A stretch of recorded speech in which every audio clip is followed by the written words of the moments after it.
wing on you. Wings are tough, man. Don't let them get a wing. Okay? So if I get broken down, I better not have head down. I better not have my elbows on the mat. I better get elbows in and head up. But we're past that. He's starting to wing me here, right? Okay, he's getting deep. Oh. But here's what I've got to do. Okay? Obviously, anybody that's wrestling freestyle, you know, you can lock your hands, but basically I want to put my palm on the mat. Okay? The wing hand, this ain't gonna help me, right? Wing hand, palm on the mat, and I gotta push backwards, look what happens.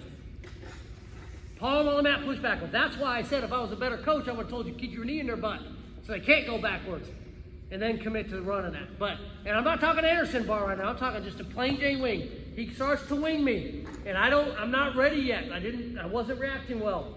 Palm on the mat, right? Okay, because if I wait for him to get this, if his palm's up, he start to run that, he start to shove my shoulder in my ear, it's trouble. Okay, so I come back, palm on the mat, push back. And if you get to here, you want to lock, good, lock.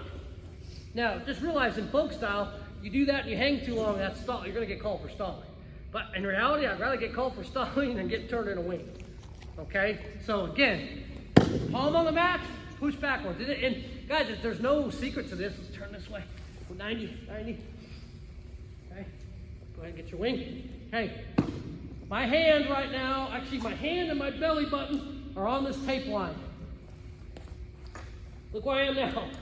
That's the goal. Push back, because they want the wing to come up like this. I've got to put palm on the mat and push back, and it's a battle. It's going to be a battle. It's basically bear crawling backwards. He's tight now. He's wanting to pay me back right now, so I got to get this palm on the mat. Push back. I might circle. Look what I did there. He was heavy on my backside, so I circled. Okay, but you've got to get that and push back. I'd much rather never be in a wing. Okay, but if you're there, palm on the mat, push back. You can lock, come to here, elbows in, turtle that neck, right? Okay. Questions? There's probably other. Now, I don't know if any of you learned like when someone's running a wing and you can do that sit through. You sit through and roll them to their back. We can look at that next practice. Kind of dangerous. Not my first counter. And I would only do that when he gets way too high and gets a little too overzealous and he runs it and doesn't have good hip pressure. Then I can sit him through. I mean, we'll do that real quick. He's got a wing, just a regular general wing. He's starting to kind of run me a little bit, and I just catch through and do this. Okay? I mean, that's not my first counter, okay? I mean, I guess I would liken my analogy would be if someone's trying to hit a head and arm on you, headlock, and your only counter is to roll through. Not a big fan of that, okay? Not a big fan. I don't want to get thrown in a headlock and have to roll across my back to counter. I'd rather not get thrown, okay? So that's a counter. Questions?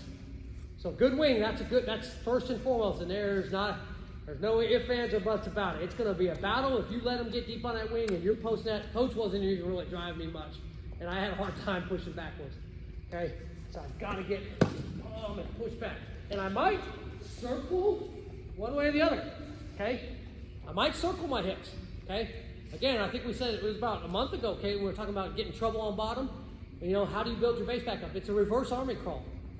Reverse army crawl, one way or the other, coming back into this position. That's what you got to do off a lot of these positions. All right.